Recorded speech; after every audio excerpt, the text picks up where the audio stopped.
You might be speaking correct English, but the words you're using are making you sound unsure, even when you're right. I'm Eric, and this is English for the Modern World, where we focus on clear, modern, real English you can actually use. Here's the problem. Confidence in English is not just about pronunciation. It's not just grammar. It's word choice. A few small habits can make you sound weak without even realizing it. Problem 1, I think. Example, I think we should try this. This sounds unsure, hesitant, soft. Here's the fix. We should try this. Let's do this. Same idea, different energy. Problem 2, maybe. Example, maybe we can change it. Now you sound uncertain, not committed. Here's the fix. We can adjust this. Let's change this. This is clean, direct, confident. Problem 3, over politeness. This one surprises people.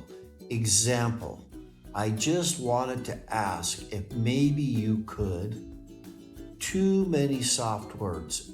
It weakens your message. Here's the fix. Could you help me with this?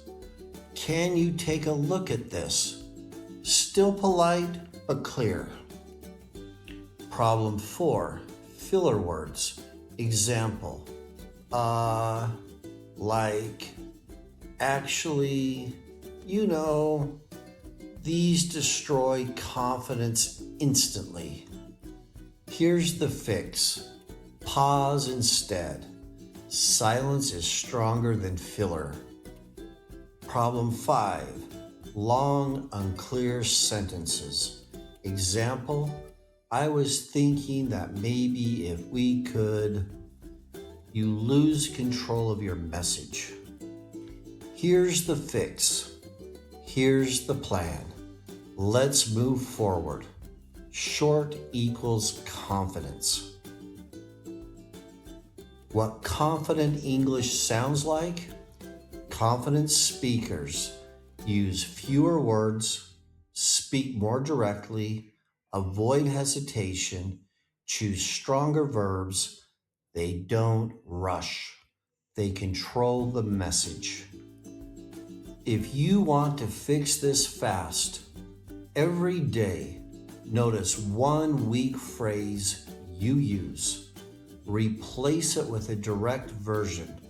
Practice it out loud. That's it. Confidence isn't about sounding perfect. It's about sounding clear. Fix your word choices and your confidence will follow. I'm Eric. Keep improving. I'll see you in the next one.